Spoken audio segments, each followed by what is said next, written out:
2 days out to mister Kanyakumari.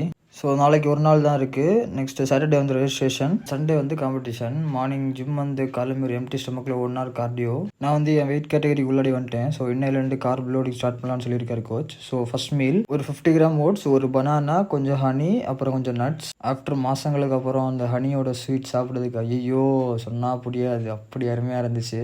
First meal முடிச்சுட்டு எல்லா மசிலுமே ஒரு ஒரு ஒர்க் அவுட், ஒரு பம்பிங் மாதிரி தான். பம்பிங் போஸிங் அவ்வளோதான், வேறு எதுவுமே கிடையாது. அப்படி முடிச்சுட்டு கிளம்பிட்டேன். வர வழியில் ஒரு ஹேர் கட்டையும் போட்டுட்டு அப்படியே வீட்டுக்கு வந்துட்டேன். ஏன்னா நாளைக்கு இனி ஒரு நாள் தான் இருக்குது. நெக்ஸ்ட் டே ரெஜிஸ்ட்ரேஷன் போனோம்.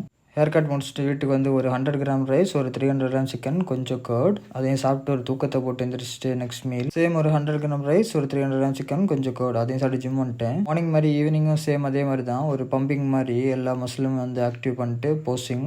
வாட்டர் வந்து 1.5 லிட்டர்ஸ் தான். ஸோ ரொம்ப டயர்டாக இருக்கும். பாடி கண்டிஷன் இப்படி தான் இருக்குது. கொஞ்சம் சின்னதான மாதிரி ஒரு ஃபீல். ஏன்னா கண்ட மெனி சாப்பிட்டு பெருசாக இருந்துட்டு கண்டிஷன் பிடிக்க கொஞ்சம் கஷ்டமாக இருந்துச்சு. போஸ்டிங் முடிச்சுட்டு நெக்ஸ்ட் ஒரு கார்டியோ 30 மினிட்ஸ், அதையும் டக்குன்னு முடிச்சுட்டு வந்து ஆப்ஸ் போட போயிட்டேன். ரொம்பலாம் இல்லை, ஒரு 3 வேரியேஷன்ஸ். அதையும் ஆப்ஸ் போட்டு முடிச்சுட்டு அப்படி லைட்டாக ஒரு சின்ன போஸ்டிங்கும் போட்டு இருந்த லாஸ்ட் கொஞ்சோண்டு தண்ணி அதையும் குடிச்சிட்டு அப்படியே வீட்டுக்கு கிளம்பிட்டேன் நான். ஸோ ரிசல்ட் என்ன ஆகும்னு தெரியணும்னு என்ன ஃபாலோ பண்ணி வச்சுக்கோங்க. வீட்டுக்கு வந்துட்டு லாஸ்ட் மீல் கொஞ்சம் வெஜ்ஜீஸ், கொஞ்சம் கர்ட், அப்புறம் ஒரு 300 கிராம் சிக்கன் சாப்பிட்டு தூங்க போயிட்டேன்.